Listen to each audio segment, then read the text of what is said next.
Everyone told you World War II saved the American economy. But what if that's the biggest financial lie ever taught in school? October 1929. The stock market collapses. 25% of Americans lose their jobs. Here's the twist nobody tells you to. During World War II, America's GDP was exploding upward. But real families were By 1939, 10 full years after the crash, unemployment was still sitting at 15%. The New Deal helped. Then on December 7th, 1941, everything changed in an instant. Factories that had been rusting for a decade roared back to life. Ford's assembly lines switched from cars to bombers. 17 million new jobs appeared. Families like Jeff's finally had a steady paycheck for the first time in years. On paper, America looked incredible. Unemployment crashed below 2%. It's 1944. Jeff's family sits around the kitchen table. 2 pounds of meat for the whole family for the entire week. Sugar rationed. Gasoline rationed. According to the newspaper stained, they'd never been more prosperous. Great! I'll tell the children to eat the newspaper. Here's the trap.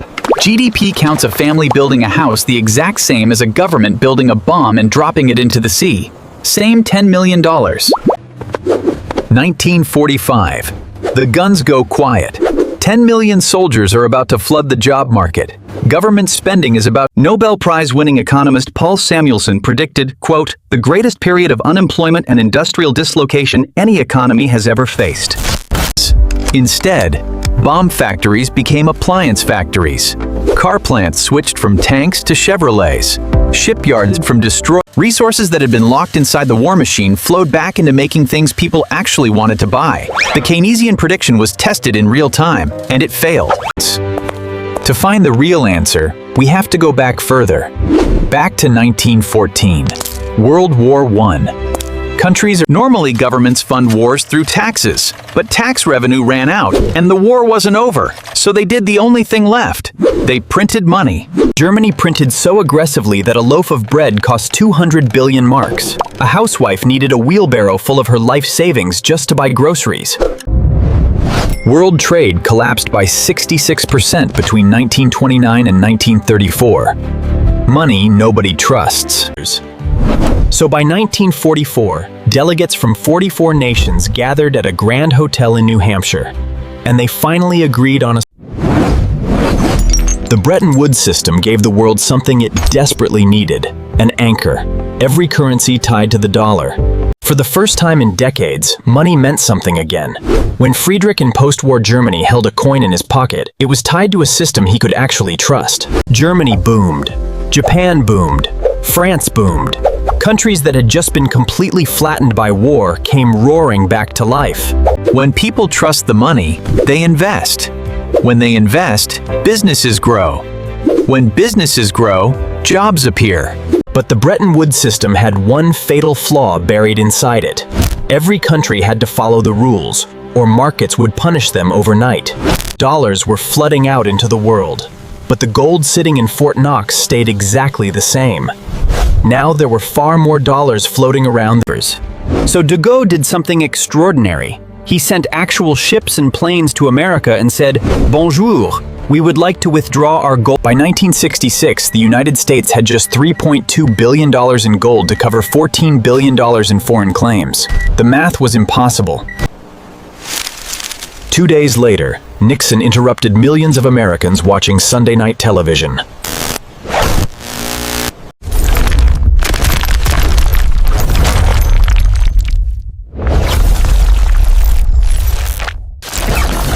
One man saw through it immediately, French President Charles de Gaulle. He looked at the math, more dollars than gold, and called it exactly what it was. Then came the 1960s. President Lyndon Johnson wanted it all. A war overseas in Vietnam and a massive welfare state at home. Gold, fixed at $35 under Bretton Woods, hit over $5,000 by 2026. That single number. Within 2 years of Nixon's move, the oil crisis hit. Prices exploded. Inflation surged. Growth stalled. Inflation is not complicated. It means your dollar buys less today than it did yesterday. When governments print more money without creating more value. Here's what the war economy actually taught us missed, and what the textbooks missed. When government spending dominates meant, not all GDP is equal. $1 trillion spent on bombs that explode in the ocean creates zero lasting wealth. And here's the part that should make you angry. The Keynesian prediction that cutting government spending would cause mass unemployment was tested in 1945. It failed spectacularly. So what's the real lesson from all of this? It's not that war is good for economies. It's not that government spending fixes recessions. Let's connect the dots. 1929 Keyn, the crash. 1944, the anchor. 1971, the anchor. $1 in 1971 could buy what costs you roughly $8 today. That means the dollar has lost over 87% of its purchasing power. Think of your savings as an ice cube sitting on a table. Inflation is the room temperature. You don't feel it happening. You don't hear it. Here's what happened after the anchor broke. With no gold limit, governments borrowed without restraint. U.S. national debt in 1971 was under $500 billion. When a government prints more money, it doesn't create more wealth. It just divides existing wealth among more dollars. In an inflationary system, cash savers are punished. Every year you keep money in a low-interest account, you're losing real purchasing power. Most workers get small yearly raises, maybe 2 or 3%. But when inflation runs at 4, 5, 6%, you're actually earning less every year. But here's the empowering part. Once you understand how money actually works, how it's created, how it loses value, how governments use it. Here's what happened after the anchor broke. With no gold limit, governments borrowed without restraint. U.S. national debt in 1971 was under $500 billion. When a government prints more money, it doesn't create more wealth. It just divides existing wealth among more dollars. In an inflationary system, cash savers are punished. Every year you keep money in a low-interest account means you're losing real purchasing power. A house that cost $50,000 in 1971 costs $400,000 or more today. Did the house get 8 times better? No, the dollar got 8 times weaker. Most workers get small yearly raises, maybe 2 or 3%. But when inflation runs at 4, 5, 6%, you're actually earning less every year. But here's the empowering part. Once you understand how money actually works, how it's created, how it loses value, how governments use it, smart money in an inflationary world doesn't just sit in cash. It moves into assets that hold value. Real estate, productive businesses. When you buy a stock, you're not gambling on a number. You're buying a tiny piece of a real business that makes real products and earns real revenue. Albert Einstein allegedly called compound interest the 8th wonder of the world. Invest early, stay patient, and time does the heavy lifting. Albert Einstein allegedly called compound interest the 8th wonder of the world. Invest early, stay patient, and time does the heavy lifting. Your personal finances are a mini economy. Money flows in, money flows out. The gap between those two flows is your power. Debt costs you interest. Financial success is not about being extreme. It's not about living like a monk or spending like a millionaire. It's about balance. The US dollar is still the world's reserve currency. 6% of global foreign exchange reserves are held in dollars. Right now, there are active efforts by major economies to reduce dependence on the US dollar. China and Russia have been settling trade in local currencies. Every dominant currency in history eventually lost its reserve status. The Roman denarius, the Spanish real, the Dutch guilder, the British pound. The single best protection against every financial threat we've discussed. Inflation, currency debasement, economic crisis. You now understand something most people never learn. That World War II didn't save the economy. Stable money did. To understand today's money system, you must understand the Federal Reserve. Created in 1913, it is America's central bank. The Fed's most powerful tool is the interest rate. Low rates, borrowing becomes cheap, the businesses expand, people spend. The Federal Reserve is essentially trying to stop a pendulum. Swing too far toward easy money, inflation destroys purchasing power. Here's how interest rates touch your real life. When rates were near zero, a $500,000 mortgage cost you about $2,000 a month. 2008, the housing market collapses. Banks that had packaged risky mortgages into complex financial products suddenly can't cover their losses. Before 2008, the Fed's balance sheet was under $1 trillion. By 2022, it had ballooned to nearly $9 trillion. Then 2020. A global pandemic shuts down the economy overnight. The response, the fast and largest. The bill arrived in 2022. Inflation hit 9.1%, the highest in 40 years. Groceries, rent, gas, car. Mark Twain supposedly said history doesn't repeat itself, but it rhymes. The economic patterns playing out today. Strip away all the jargon, all the economic models and academic language, and the core truth is simple. More money chasing the same amount of goods produces higher prices. Every year you spend financially passive, the system works against you. Every year you spend financially active, learning, building, investing, you start working with the same mechanisms that harm passive people. Most people know about income tax. It's visible, it's on your paycheck. But inflation is the invisible tax that nobody votes on and nobody debates in public. If there is one single financial decision that matters more than any other, it is starting early. A 25-year-old investing financial strategy depends entirely on time horizon. Money you need in 6 months should not be in the stock market.